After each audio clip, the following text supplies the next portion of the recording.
welcome to Tech Abilities for Struggling Readers. I am so happy that you're with us today. I know you may have been jonesing for another Educator Alexander webinar. We didn't have any in October because October was so filled with wonderful free PDs on the weekends. We just couldn't have one, but now we are in full webinar mode. We have about 2 per weekend. So we are about to kick it off with our first one for November. If you are watching us on the YouTube, if you look right down in the description, right underneath the video, you will see that that is where the resource is for this session. So you still get the resource, but you have to be here live if you want the actual certificate. So I'm posting in the chat right now for my people who are watching us live that information. Okay, so kicking it off, I am Dr. Desiree Alexander. I am your host for today. Hello, I am the founder, CEO of Educator Alexander Consulting, and I'm very happy that you're here with us today. So this is how you can contact me. There you go, and there you go. So you may be like, you know what, at the end of this, you're going to be like, I really love Nadine. Like, I'm not a stalker, but I want to follow her everywhere and just like see everything she's doing. Well, you're in luck because she's coming back today at 1 o'clock Central Time. So if you do love her, which I mean, you will, like, unless you're insane, right? She's coming back at 1 o'clock today to teach digitally. And I use her stuff in like every training I go to. So if you've been in one of my trainings, you've seen her stuff. So come back at 1 p.m. Then we have add a little spark to your Adobe Spark. So you can come on November 14th. We have 2 that day. Ruth is going to be with us from 9 to 10, talking about adding spark to your classroom, adding spark to your spark is what I like to say. And then we're going to do some mindfulness for educators with the amazing Tanya. If you haven't seen her present or seen her exercise classes, like, you are missing out. She does a whole bunch of free exercise classes. It's insane. But she's going to come and teach us mindfulness, and she's actually going to do a series next semester, 1 a month. So this is kind of like the kickoff. But on November 14th at 11, she'll be here with us. Then we have, you may be like, well, this is the same slide. No, Ruth is just coming back. On November 21st, she's going to be talking about graphics in the classroom. So again, using Adobe Spark, but with a focus on math. My poor math teachers are always, you know, the redheaded stepchildren of technology. It's like, we want some stuff too. So there you go, math classroom. If you're like, that's not fair, I teach something else, you can come too. Then we have Sarah. I mean, who doesn't know Sarah by now, right? She's going to be coming back to teach us the intro to WeVideo. And that was one that was supposed to be done earlier and it was rescheduled. So there you go. And then we will have an evaluation at the end. It will be posted. The link will be, or whatever, will be posted 15 minutes before the session ends, and that is how you get your certificate. So if you're like, haha, Desiree, I already see the link, it's not active. Hello. But it will be active 15 minutes before the session ends. And again, that's only for my people who are here live. So I know what you're thinking about this time. It's 11:08 Central. You're like, Desiree, I love you, boo, but I didn't come to hear you. You know what? You need to stop being so rude. I understand that. I know you came to see the amazing Nadine, but she's going to share her screen now. And then when she is ready to kick off, I'm going to be quiet, like right now. Kick it off, Nadine. All right. Okay, everybody. Hi. As Desiree said, my name is Nadine Gilkison. I am the District Technology Integration Supervisor for Franklin Township Schools, and we're located on the southeast side of Indianapolis. And one of the things that I'm going to be presenting today is how to use tech to support struggling readers. So this topic is very passionate to me. I feel like it's a good blend of my background and my personal experience. So as I'm coming out and I'm going to be talking to you about different tech tools, I'm hoping that it's different than just a barrage of tools. I'm going to be talking about how these tools could be impactful in a distance classroom, and even if you are face-to-face or in a hybrid setting. So as I said, it's also going to be connected to my personal life. And on here, you're going to see a comic that is from Dave Pilkey. So he's the guy that is the author of Captain Underpants, you know, all these famous books, Dog Man, that whole series. Two of my own children, I actually have 4 children, but 2 of my children have dyslexia. And you know, this comic really resonates not only for students who have dyslexia, but basically this is what it's like for a student that is a struggling reader. So I actually had my own 2 kids record this comic, so we're going to listen. I never needed anybody to tell me that I had reading problems. I figured that out on my own. Maybe I should send you back to kindergarten. My teacher helped. I never needed an assortment of labels to zap my confidence either. Dyslexic, challenged reader, reluctant reader, slow reader. I learned to hate books all by myself. On the rare editions, when I did find something I wanted to read, it was never good enough for my teacher. That's not your reading level. Can't you find something substantial? That's not a real book. Just when everything seemed hopeless, my mom came up with a great idea. Instead of focusing on what I was reading, she made sure that I was reading. So she got me a library card. She let me choose whatever I wanted to read, with no judgment. It didn't matter if it was a magazine, or if it was below my reading level, or if I already read it 100 times. My mom believed if I read what I loved, I might develop a love for reading. And she was right. Love was the key. Love led to habits, and habits led to skills. Skills that continue to this day. I am a reader today because of one great idea and a lot of love. So of course this story does mean a lot to me, you know, having my own kids read it, but every time that I share this with teachers, it's also, you know, I always tell everyone, I know when you're in the classroom that it doesn't matter if you have a child that has the IEP, that, you know, has the 504, we all know that you've had kids in your classroom that they struggle to read. And, you know, this is real. And especially now that my own 2 kids that struggle with reading, you know, one of my oldest, Cole, is in 6th grade now, and Mackenzie is in 5th grade. In my heart, I'm definitely thinking of those kids that are at, you know, those upper elementary grades and getting ready to go into junior high and so on.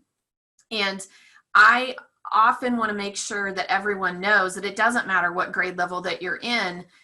You're always going to have kids in your classroom that struggle with reading. It's just, what can you do to help make their life easier as the content gets more difficult? So as I said, you know, everyone needs help with the foundations of reading, but as you transition into these upper grades, it's more about, you know, the kids don't want to admit that they need help. They want to mask it. They want to hide it. So these technology tools can help them succeed and stay up with their peers.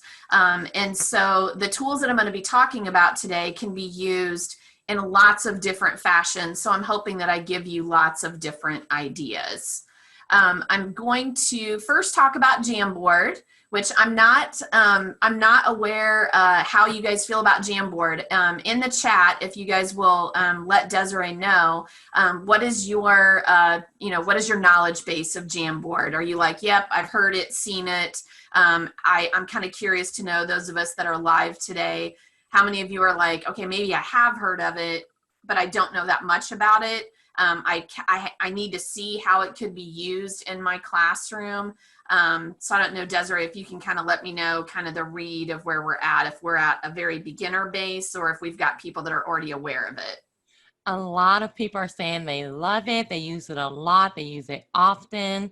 One person said they've never heard of it, but most are saying that they've either heard of it, they may not know a little bit, but the biggest group is saying that yes, they use it, they love it. Good.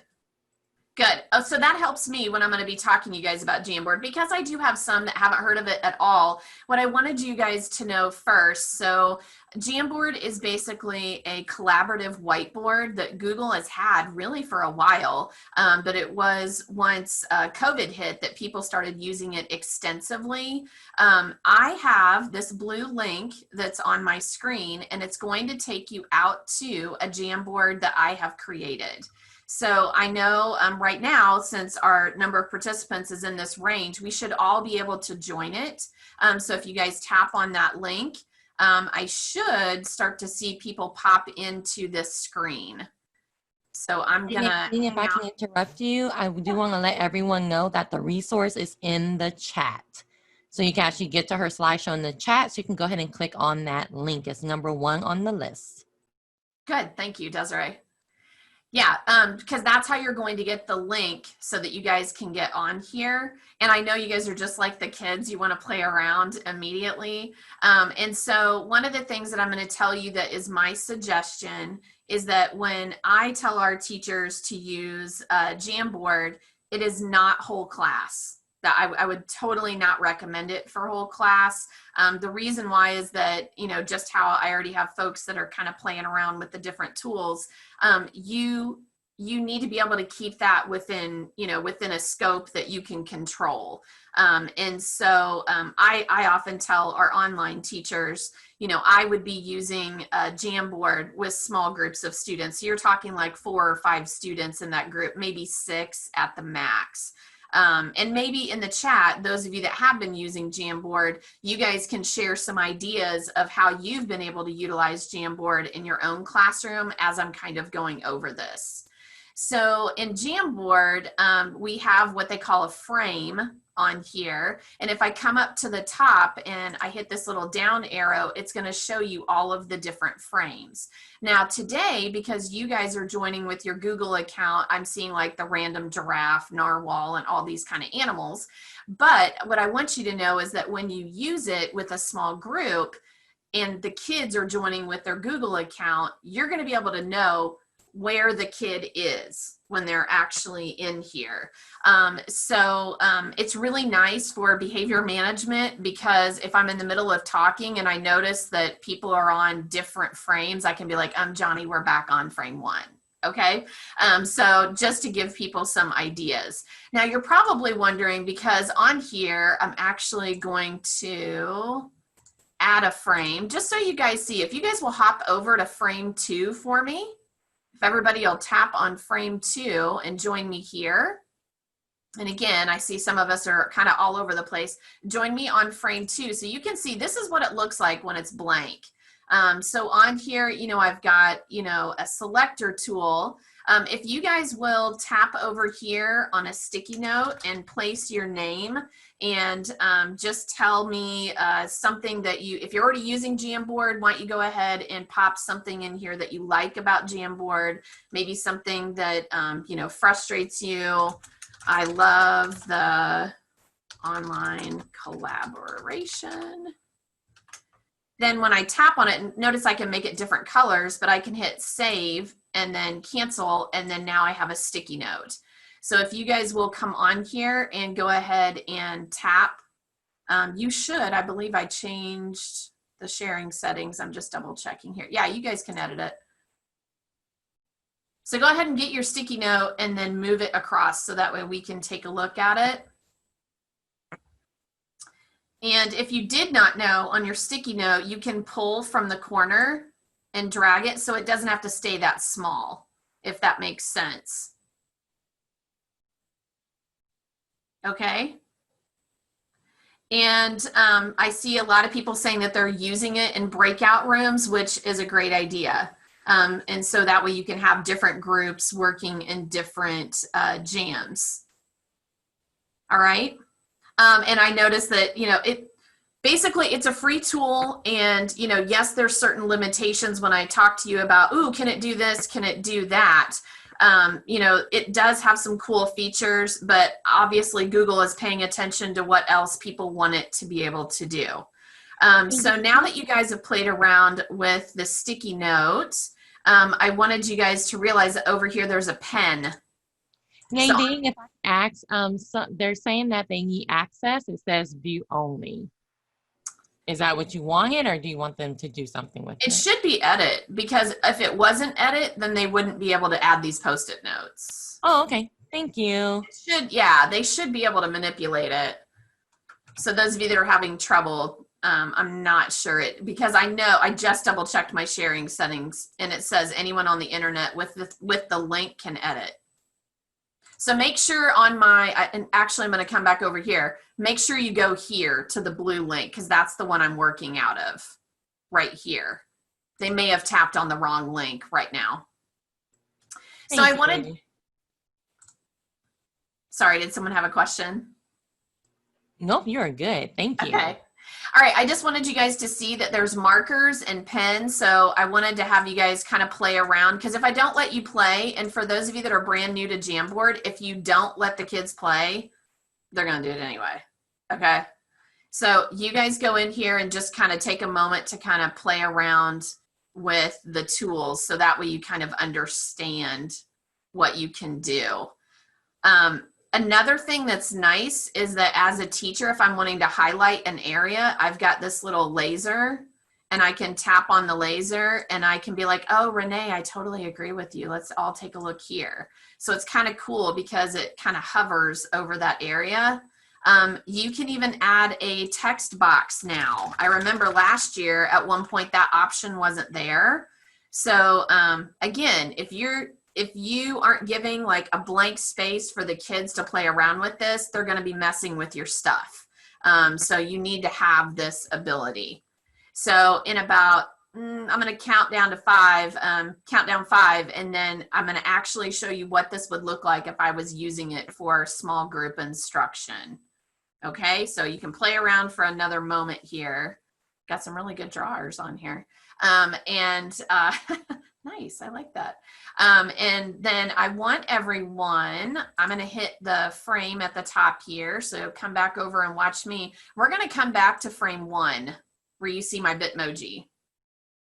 And one of the things I wanted you to know is that, yes, you can add images. Okay. This is actually a slide that I made in Google Slides, and I just saved it as an image.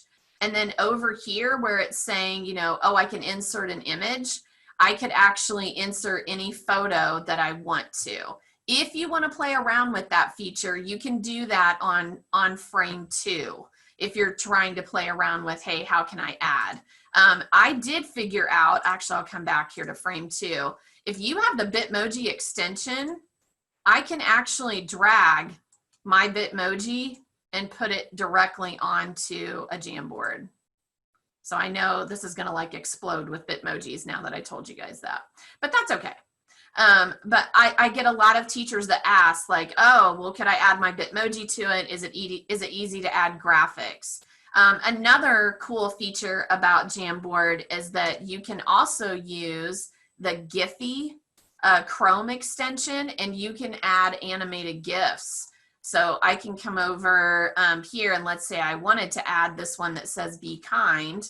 I just drag it over, and now I've got the be kind in here as well. So a lot of people got excited when they were like, oh my gosh, I can have my Bitmoji and I could add animated GIFs. Now I'm totally set on Jamboard. Okay. All right, so if I was doing this with a class, I have teachers have this little landing page because you're waiting for people to join. And so on here, we like to put like a would you rather. So I put cat and dog. So why don't you guys on frame 1 tell me, you can either put a tally mark under cat and dog, you can put a sticky note. I've had some people add and animate a GIF or a picture of a cat and dog, but go ahead and tell me, would you rather with cat or dog? Are you a cat person, a dog person? I'm actually both, but go ahead and put something in there and let us know. Again, it could be a tally mark, you know, just indicate in some way which it is that you prefer. And again, the teacher is doing this while they're waiting for the students to join in on their session. Just so that you know, look at that, somebody's actually drawing a dog. Aren't you cool? Look at you. Oh, a nice little check mark that we're adding. This looks really cool. Nice. Now, once your students get in here and everybody gets going, and even if everybody doesn't get the would you rather, it's okay. Then the teacher can instruct them where they want them to go next. All right. I'm going to have you guys, let's just pretend that we're done with that part and let's go into frame 3. I'm just trying to give you guys some, some ideas, but literally you can make any kind of graphic organizer yourself in Google Slides and then just save it as an image and then you can insert it into Jamboard. So if I click on this, this is actually just a picture. I will tell you that one of the things that was driving teachers crazy about Jamboard is that when you get editing rights, you can do whatever you want with this. And you really do have to do, you know, etiquette whenever you're talking about a Jamboard because a kid could come up here and hit clear frame and wipe out the whole slide. And for some teachers, they're like, that's it, I'm out. Well, I think it's a lot about your procedures and what you're teaching the kids for what they need to do. So for instance, if I was working with a small group and I add a sticky note here and I add Desiree, so I've got Desiree on here. So now Desiree knows, okay, this is your spot, Desiree. This is where you're going to be doing your work. Now, if I want to, I can actually tap on the little 3 dots up here and I can hit duplicate. And then on here, I can double click on Desiree's name and I could add Johnny. Some teachers like to have it preset where it already has the kids' names and they're like, this is your workspace, like you stay here if you're going to be doing individual work. And then others can have, others can have it already where they're telling the students to type it in themselves. But a teacher can literally, you could either add images of letters, or if I said, you know, I want you to take the word cat and I want you to use a sticky note and I want you to indicate the beginning, middle, and end sound. You guys can do that either on frame 4 or frame 3, just to play around with it. You guys can do that just to give you an idea. So this is what the students can do. The same concept can be done on frame 5 with sound boxes. So the teacher could say a word and then the student is actually indicating on the sound boxes, they're breaking up the sounds of the word.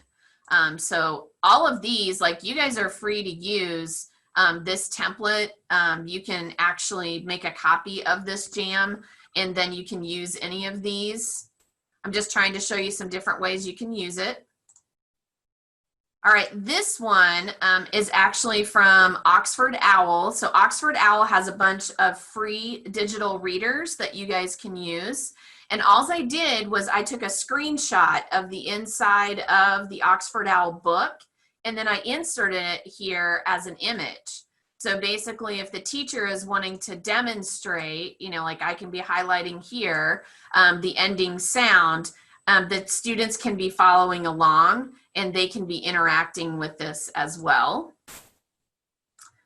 Same concept, I took a book, you know, like from that Oxford Owl, and I can have the students come on here and I can say, you know what, I want you to highlight where you see some examples of, adjectives. So if the students are coming on here, oh, I see that he's brave, that he's kind, anywhere that they see on here that's going to be describing something, they can do that.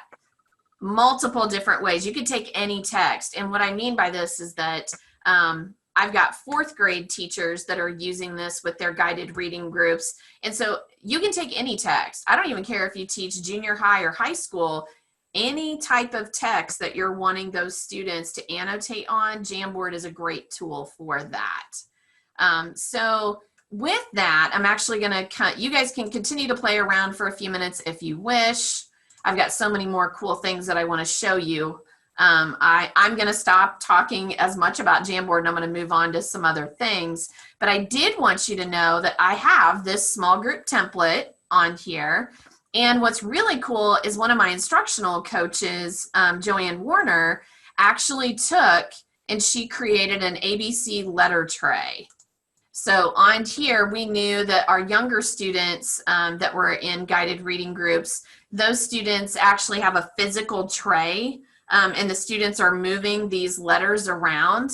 And Joanne came up with this concept so that, we'll ask the kids when they're in a group, oh, we'll pull this letter. I want you to pull this letter, on there if they need an extra letter bank. But when you look at here, it's actually, this is part of, again, a guided reading lesson. So she's got a letter tray. And then on this next one, she's got, examples because she is an instructional coach. She's trying to help out the teacher. What are some things that I can use this book for? What can I do with it? I'm just wanting to give you guys some ideas about different ways to use Jamboard in this fashion. And everything that I share is always free. So if you're able to open up this link or if you have trouble, let me know or let Desiree know, and we can make sure that you'll get a hold of it. So she tried to show for teachers as an example how the teacher can use this for word work, how they're thinking about their reading, and so on. So that's one way that our instructional coaches have been very helpful with our teachers across our district is I'll introduce something like Jamboard, but the teacher's like, it takes so much time to get the text in there and all of that. And if you're worried about copyright, obviously I'm only showing you a few blips of this book. So what I want you to know, and what I tell my teachers, when you're having your full-blown, like a text or something like that, if you're not using a free digital text, if you have it under the umbrella of Google Classroom where you're sharing out these, then as long as it's under that umbrella, then you're under that educational fair use.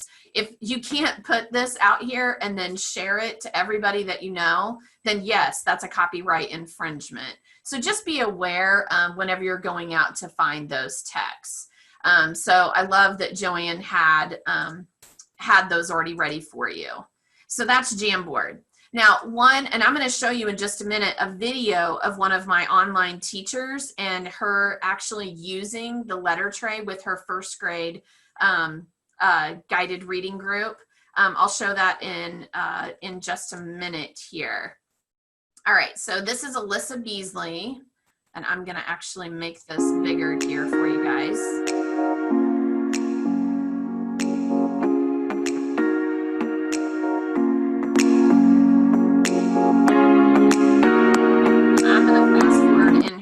In space. Nice job.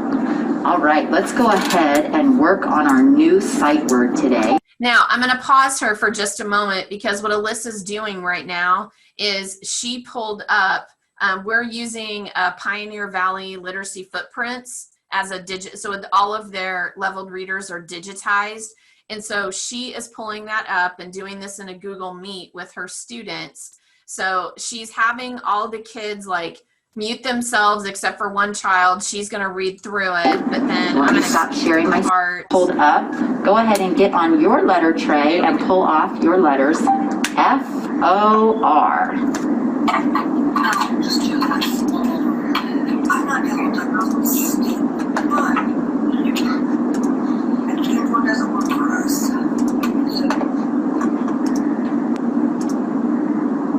If it's working and you have to use your dry erase board, that's fine. Here we go. Hard tap, start pulling off your letters F, O, and R.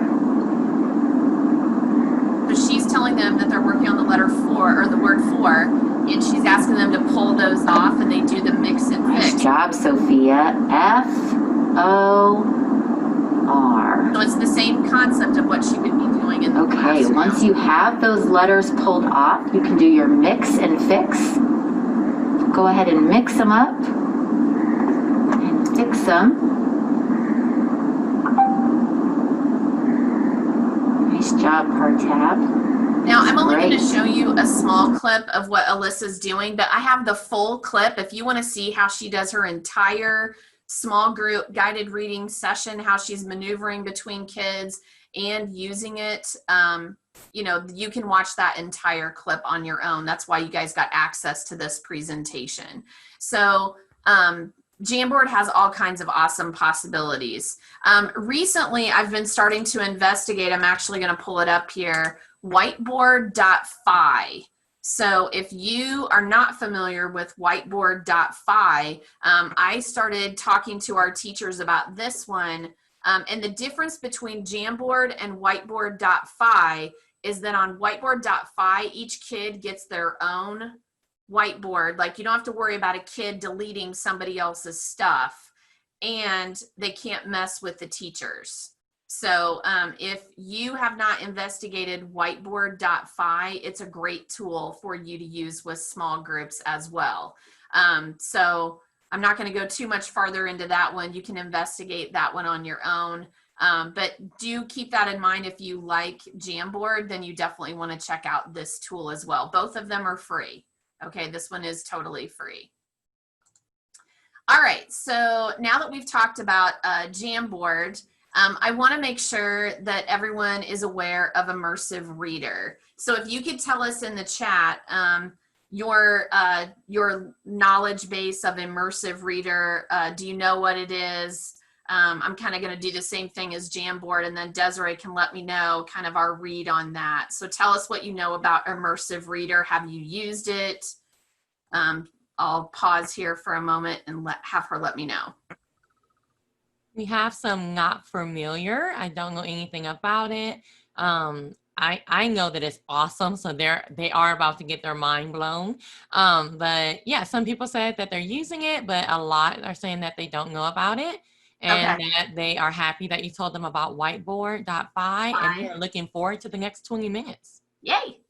Okay, good. So Immersive Reader is actually a Microsoft product, and so what Immersive Reader does is it will actually take any text and that is on something, and it will read it for you. And what I really love about it, especially like I told you, my two kids that are dyslexic, it will read it in not a robot voice.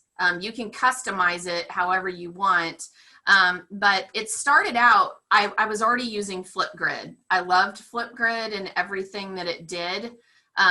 But I noticed last year when it was the beginning of International Dyslexia Awareness Month that Flipgrid announced, hey, we now have Immersive Reader. And I was like, what? So I got all excited. And so in just a moment here, I'm going to demonstrate what it does. You can see off to the side, it not only reads it aloud, but you can customize it. The coolest thing I think is that it breaks it into syllables. So not only is it reading it out loud for you, but it will also break it into syllables if you want it to do that. So rather than showing you this video, which this video shows you how it operates in Flipgrid, probably one of the coolest things that I thought, because I kept going, oh, this is so awesome. I wish it was, you know, I wish I could use this on any website. And so I was excited and yet a little depressed because I was like, darn, this would help out so many kids with disabilities, you know, any struggling reader. And then I came across that somebody has made a unofficial Chrome extension. And so basically I'm going to tell you, everybody wants to get this. If you add this unofficial Chrome extension, it lets you use Immersive Reader on any website. And I'm going to demonstrate it for you in just a minute. So that way you see what Immersive Reader does. But if you want to know how to add it, this is the link that you want. So for me to demonstrate it, I just pulled up this random text that I found. It's just an article about an undersea skyscraper that they found at the Great Barrier Reef. And I have the extension installed. It looks kind of like an open book. And what it tells me to do is I need to highlight the text that I want read aloud. I right click on it. And then do you see right here, it says, help me read this. And now it's gonna activate it for me. Hold on just a second. I'm gonna move this stuff out of the way. And it may mess up because I'm on Zoom. It may not, like there may be too many things running in the background for it to totally activate, because it worked fine before we started the Zoom. If it doesn't work, I'll just show you one of the video clips, which I'm gonna do now because it's acting funky. All right, let me go back over here and I will show you. Hi, I wanted to show off a Chrome extension that helps with reading and focused reading and reading aloud to you. So before I do any more talking, let me just show you what it looks like. If I highlight a passage and then right click, help me read this, it will pull up like this and I can press play. Technology is often blamed for distracting us. It will read aloud to me. I can also change the playback speed and whether a female or a male reads to me if I click on voice settings. So let me press play and I'm gonna change some of those so you can see it in action. Work-life balance has faded away. You're now asked to find the right rhythm of work-life blending. However, with technology's impact on our lives, we lose sight of when we should step away from work. Technology has enabled us to be available 24/7. So that's as easy as can be. There are also some other settings up here, so you can change the text preference. So you can even invert the colors. You can do increased line spacing. You can change the font and you can change the size to bigger or smaller as you need. You can turn on some grammar options like that.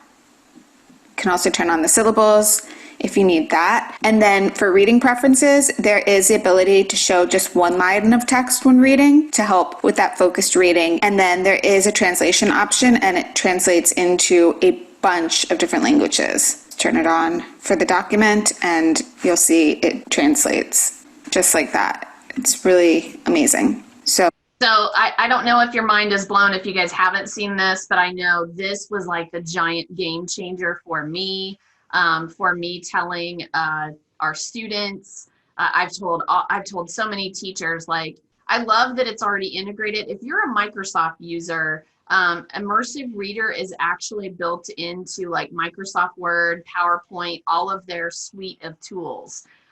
We're Google, so I was like, dang, like I wish that I could use this anywhere.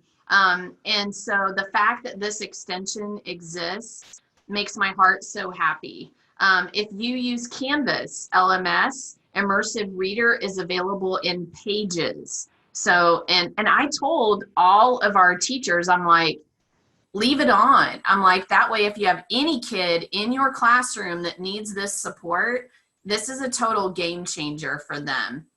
And, I mean, we still have, our district uses Google Read and Write. So I'm not saying that, those products aren't bad, but the fact that this tool is so awesome and anybody can use it, I think is just amazing. Okay. So definitely take a look at it. Another site that you want to make sure that you know about is called Rewordify. So what I love about Rewordify is that, I've got a link actually to the actual website, so I'm going to pull it up here. So what you can do is you can copy and paste any text, like any article, anything. And then when I hit Rewordify, it will actually put it into an easier Lexile level for a child to read. So that one has been around for a little while, but to me, if you're SPED, if you're EL, this one is a giant game changer. If you're someone that works with older students and they have more complex text, this can definitely help them out. So check out Rewordify. You saw her talk about this whenever she was mentioning in Immersive Reader that you can speed up the playback speed. I learned this tip when I was talking to someone who is dyslexic, and I was saying, hey, my kids are getting older. Is there any advice that you can give me? And they said, you know what really helped me when I got into middle school and high school? They said if we were reading a novel or something, I would find the audio file and I would speed up the playback speed 2 or 3 times. And I was like, really? And they said, you know what? Kids that struggle with reading, they actually have the ability that their listening skills are so much better. It's like that your brain adjusts for that deficit and your listening comprehension is much higher. And they said, I know it sounds crazy to you, but if I increase the speed like 4 times, it's much faster and I can comprehend what's going on. And so that was like a game changer for me to be able to tell people that. So this video right here in the presentation will actually tell you how they can do that in any YouTube that they watch. So I definitely wanted you guys to know about that. So letter tiles, people are using letter tiles all the time whenever they're working with kids. If you are in the presentation and you tap this little link over here, it will say open source, and that will take you guys out to the letter tiles. And this is what the letter tiles look like. So my teachers, you know, I always feel like that part of my position, what I try to do to help my teachers, not only professional development, but I'm like, what can I make for you? Because I don't want people to have to go out and buy everything. Teachers obviously don't have that kind of money. And I'm like, let me just do that for you. So I ask my teachers all the time, what can I do to help you? So they said letter tiles. And so what I did was I made this little mat so people can use it for different letter tiles. So I tried to give them an example, and then there's a blank slide. And then I just gave them some different samples. And once you guys have access to this file, I'm even adding more. So just know that you can use different letter tiles for different things. Toy theater, you guys may or may not be familiar with this, but toy theater has a whole boatload of virtual manipulatives. I like the alphabet tiles and the sound boxes that they have. If you guys tap on these 2 links, it's going to take you out to it. I'm actually showing you, this is all of the virtual manipulatives that they have. They have a ton on here. But what I really like are those alphabet tiles and the boxes, but even the magnets I thought were pretty cool. So if I'm just having to model something for kids, I can do uppercase, lowercase, I can do numbers, but I can literally just drag things up here and switch it out. I can go out here and trash it and adjust it as needed. So don't forget about toy theater. Recently, as part of my Google Innovator project, a high school junior student at our high school worked with me, and I kept saying, teachers are using these big wooden blending boards, and it's very hard because we've got these giant stacks of cards, and if all of that was digital, it would make their life so much easier. And so he collaborated with me, and we created this free app called the Blending Board. It is right now, it's available on any iOS device, any Apple device. You can click the link. It's also like you can use it on a MacBook too. And excitingly enough, because I've had tons of people say, is it available on Android? Can we use it on the web? So exciting news has happened in the last couple of days. And that my student is actually now collaborating with a sophomore girl out in California, and they are working on the Android version of the app right now. So basically what the blending board does is it allows you to quickly make different decks and do that small group instruction with them. We were recently featured on our local news, so I added the link if you wanted to watch and you wanted to meet the student behind all of that. On this next one, the University of Florida has great virtual teaching items that you guys can tap into. There's tons on here. I could spend forever deep diving into everything that's on this site. But they know that teachers are trying to teach digital, how to do all the different phonics components and so on. So definitely check out that resource. If you are not familiar with Chris Seisner, he is amazing. He, like me, we both share our work completely for free. I often get many teachers that are like, well, we're using Seesaw as our platform for sending out lessons, and do you have anything for Seesaw?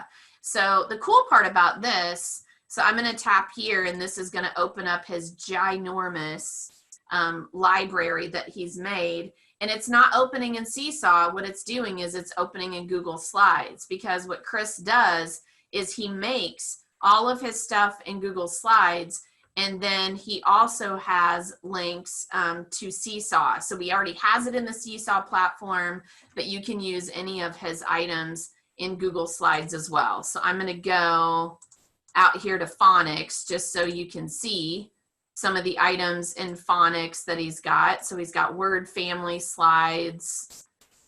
He's got, you know, all these different activities that he's already made. The cool part about Chris is that he was a kindergarten teacher before he took on the tech integration position in his district. So he knows this whole realm and what teachers need. If you're someone that you use Seesaw and you're like, oh, this is really cool, I wish I could get the activity, he already has it. He already has it totally out there. I mean, this slide deck is like, I think it's up to the thousands. It's so big. So I'm trying to show everybody there's tons of free stuff out there that you guys can tap into. Don't feel like that you need to go out and purchase everything. There's lots of us out here that share our work for free. Just a couple of items that I have made to help out. This is my daughter, Mackenzie.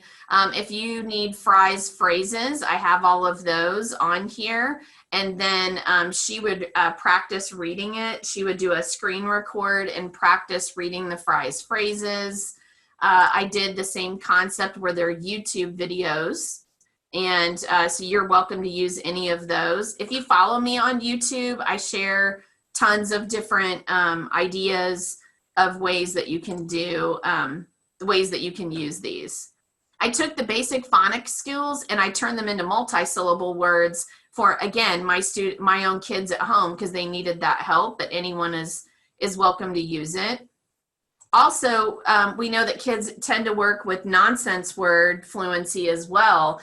I didn't even make these. I just literally searched on YouTube and found nonsense fluency, and there's other teachers that have made it.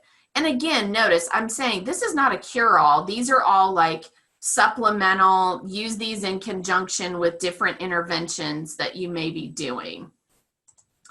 If you're not familiar with Lelio, I really like Lelio for students that are in the lower grades that need some extra support in phonics. The reason why I like Lelio in comparison to other like digital phonics programs and things, to me, this is what sets it apart. Number one, you can use it in your classroom for free. But when the kids start using it, like you can say, okay, this student needs this skill, this one needs this skill. But for them to pass on to the next level, Lelio has artificial intelligence built in. And so there's certain checkpoints. It would be like a progress monitoring, and the kid has to actually read what's on the screen, and the computer analyzes their voice to determine whether or not if they should advance to the next level. And that blew my mind. I was like, okay, that is a game changer, because we all know in a digital program, kids could just be randomly clicking and then it puts them into that next realm. And so I wanted to make sure that it was something, to me, I think it's really good. So definitely check that out. We use Epic all the time in our school district. I would imagine a lot of you are already aware of it. If for some reason you are not, Epic books for kids, you can use in your classroom for free. Our teachers use it with small groups. They use it with whole group. What I really like about Epic is that it's the good books. They have great deals with major publishers. So it's not like you're getting, I don't know how to say this, the crappy digital text. You're getting like Scaredy Squirrel that you see on here, like major names of books that then you can use for your mentor text. on here. So I know that we're getting to the point where I'm going to be kind of wrapping some things up in a few minutes. I did want you to know, I know I mentioned dyslexia. I have a whole boatload of resources. Some of these are in that presentation, but if you do want to see what other options that I have compiled, you can open that resource. Another thing that I wanted to let you know is I have a website called dyslexicmindset.com, and it has all free resources, but it's not just for dyslexics. Anybody can use this stuff. And if you tap on give and take, this is where I've tried to compile different people that share their free resources. And so this is also where you're going to see, you know, the actual presentation I'm doing today. You know, if you need to go back to it, I've got a link to the dyslexia, you know, to these different items. Carla Saravo makes all kinds of awesome free resources as well as paid. But what I've done is I've compiled all of her free resources into here so that you can use that as well. So at this time, I'm gonna go in and stop sharing my screen. And if you guys have questions for me, then I'll take these last few minutes that if you guys want to ask me any questions or comment on anything, if you've used any of those tools. Well, what I'll do right now is I will allow people to unmute themselves. Okay. So you can unmute yourself and hop on the mic and ask a question, or you can throw it in the chat and I will ask it for you. And then we will wrap up in about 4 minutes. All right.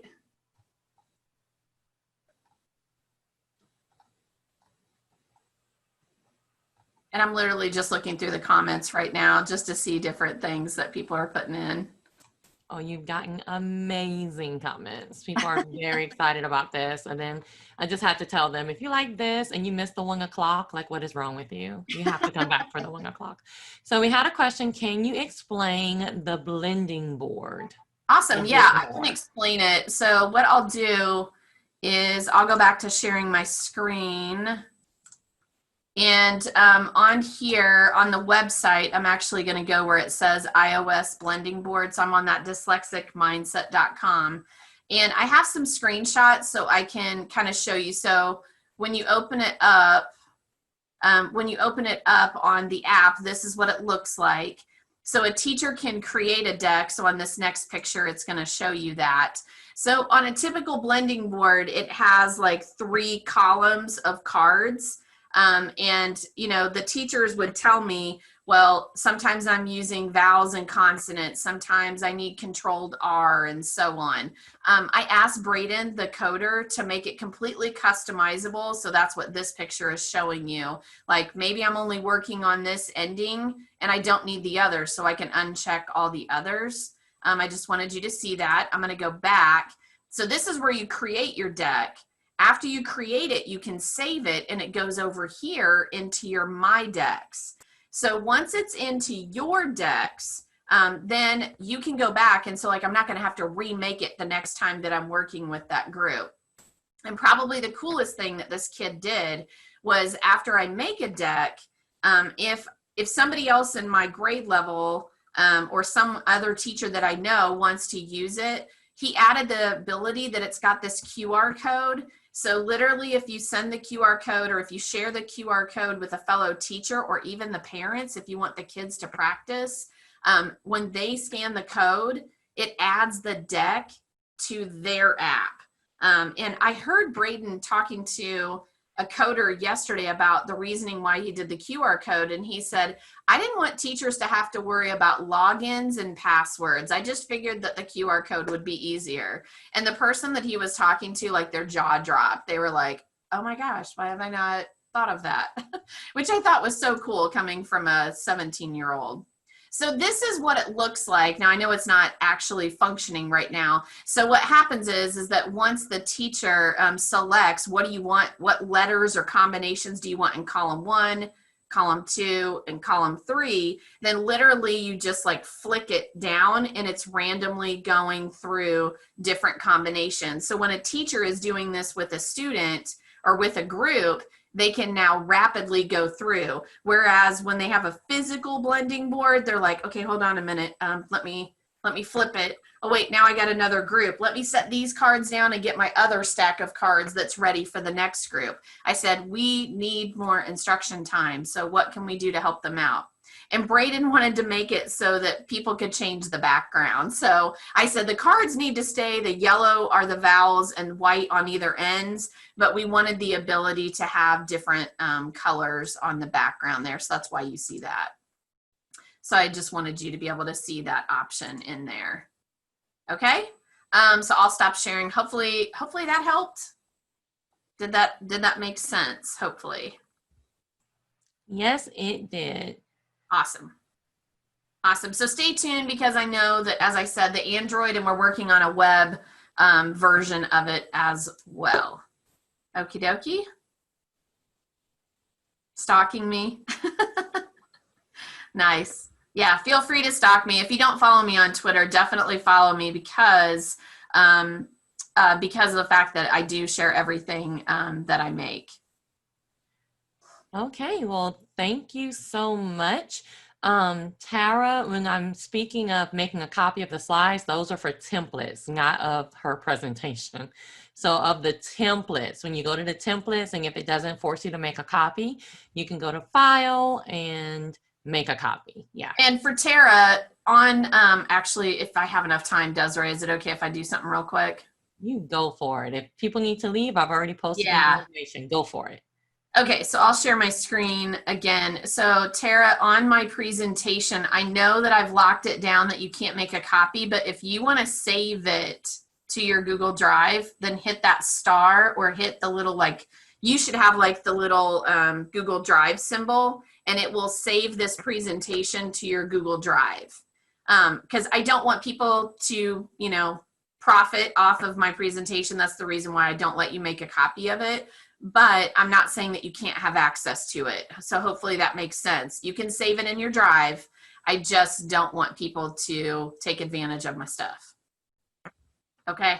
That is perfect. And Nadine, can you show them on a template how to make a copy? Just on one of the templates? Yeah, just so they can kind of see how to make that copy. I'm going to do it off of on the letter tiles. So on this one, on the letter tiles, you guys have view only, because I don't want you to mess with my original.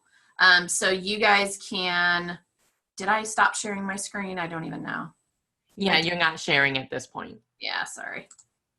Okay, so I'm in the letter tile. So let's say there's this file that you want to use, but you need to customize it for yourself.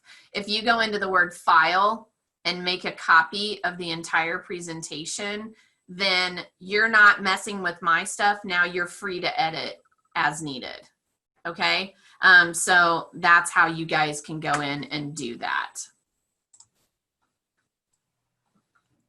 Nadine, I tell people how amazing you are, and I told them this would be amazing, and everyone in the chat is agreeing with me. So throw some love in the chat if you're still with us.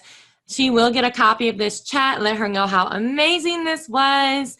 I do have to just promote that she is coming back in a little less than an hour to do the next one. So you want to be there for that. And I did put the evaluation in the chat as well. So Nadine, thank you so much for doing this for us. We appreciate it. No problem.